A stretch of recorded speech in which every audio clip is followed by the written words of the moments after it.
Hoş gördük. Bu günləri artıq 8-ci gündür ki, mən aclığa davam edirəm.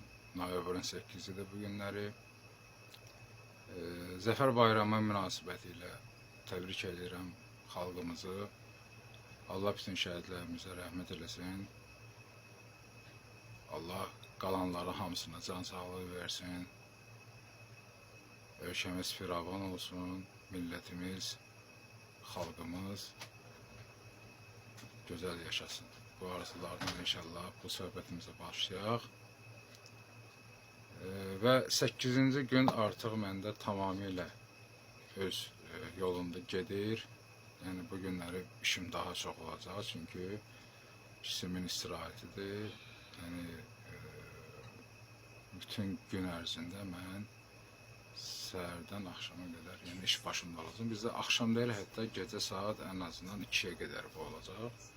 Yəni bu günləri mənim üçün əslində belə baxanda çətin günlərdən biri sayılır. Çünki istirahət etmək imkanı tamamilə olmayacaq. Yəni bu istirahətsiz iş rejimində, yəni dayanmadan işi görmək fəaliyyəti olaraq həmən bu acılığı mən yenə davam edirəm. Gələn gedənlər olur, dostlar olur, yaxınlar olur, tanıyanlar olur, sual verirlər, soruşurlar bilsinə. Görə belə kəskin arabamsan. Deyirəm, girin TikTok'da izləyin, orada baxın, orada suallarınızı verin və mən də imkan dairəsində sizə orada cavab yazaram. Çünki iş görə-görə sizə cavab vermək biraz məndə çətinlik əmələ gətirir vaxt baxımından. Sağ olsunlar, yəni kimlər ki, o maraqdadır və o onlara belə istərsəməz belə təəccüblü gəlir, onlar bunu eləyirlər, yəni qoşulurlar mənim səhifəmə və dəstək olurlar, sağ olsunlar. Ümumiyyətlə dəstək olan hər kəsə Allah can sağlığı versin, Allah əvəzini versin, min qat əvəzini versin deyirəm. Səhifəmiz böyüsün, tanısınlar, bilsinlər, yəni bizim savadlı şəxslərimizi, işi bilən adamları, təcrübəli insanlarımızı hardasa gərəkdiyi zaman da müraciət etsinlər və biz də əlimizdən gələn qədər həmin o savadımızla, təcrübəmizlə bölüşək və bunu əyani şəkildə sizə göstərərək də özünüz görürsünüz ki, biz bunu eləyirik. Deməli, bu 8-ci gündə çox şükür Allah rahat şəkildə də gedir. Dediyim kimi, çəki yəni, sürətlə əmək davam edir düşməsi. Mən düşünürəm ki, 1-2 gün sonra artıq yəni, o visceral yağ deyirlər, bu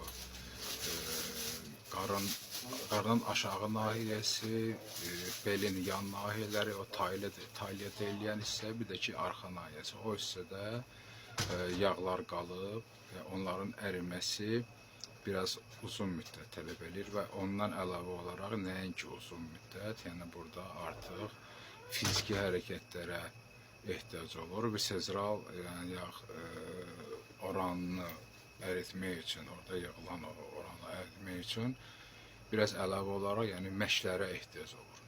Yəni ya uzun müddət lazım olacaq, ya da ki məşqlər lazım olacaq ki, qısa müddətdə onu da yox eləyəsən, tam yəni o hissələrdə də yağlar ərisin. Bu nəyə görə o yağlar orada ilişir qalır və gec əriyir? Deməli, yağın əriməsi prosesi, bu günləri ondan danışmaq istəyirəm ki, biləsiniz, yəni bu yağ əriməsi prosesi necə gedir, niyə bu formada olur və niyə görə həmin o hissədən yağı əritmək çətin olur?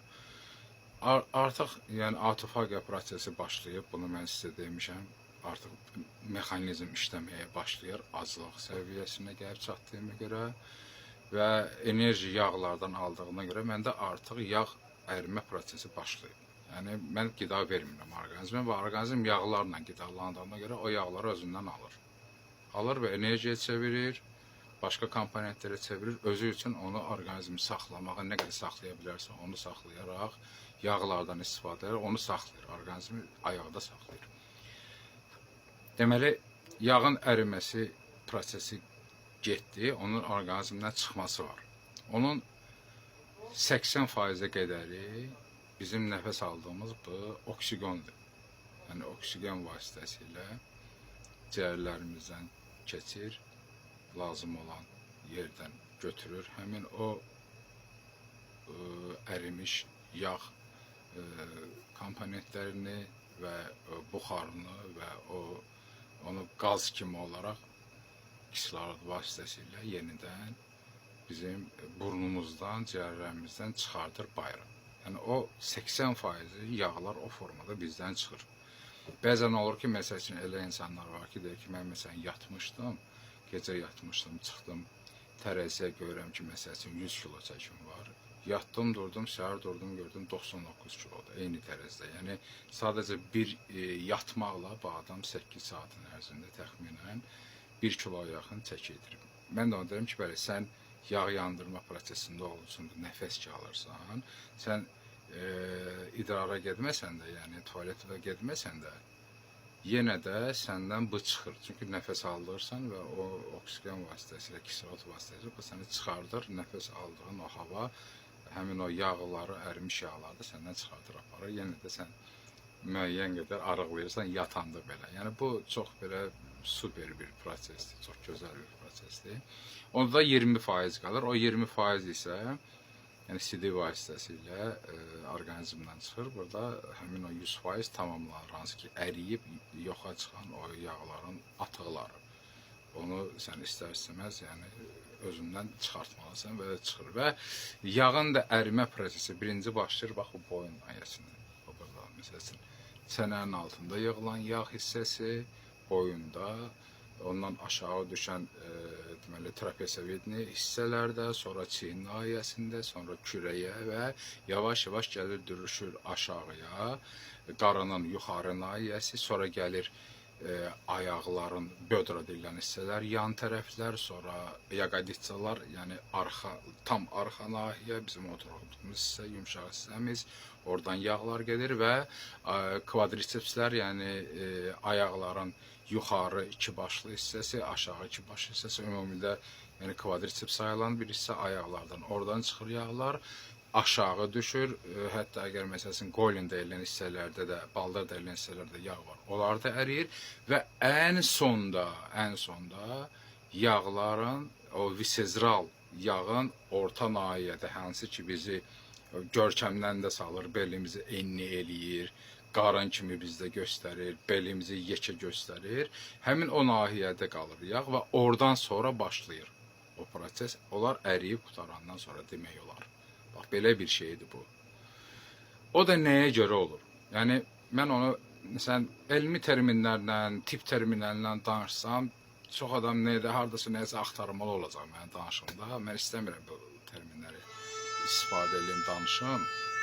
Hər dəfə sizlə danışanda da bəzən görür, mənə zəng gəlir. Bunun səsini almalıyam ki, unuduram bəzən, üzrlü sayın.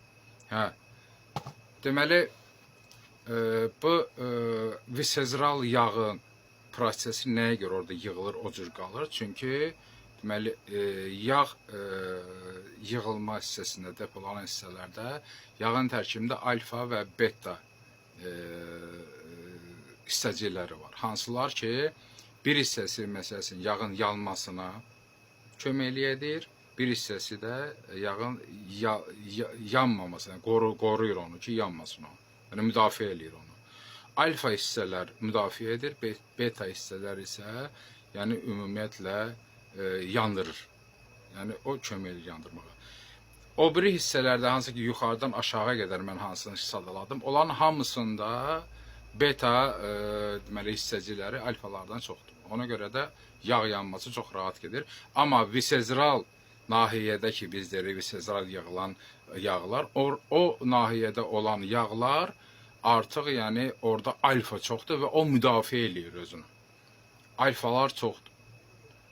Biz onu əritmək üçün tam məsələn belimizi gətirib deyim ki 60-70 santiyə salmaq üçün tam yəni idmançılar biz onu eləyə bilirik və yaxud məsələn o barədə olan insanlar ki, hansılar ki eləyə bilər, tam lap idmançı olmasa da belə, onlar onu nəzərə almalı ki artıq məşqlərə başlamaq.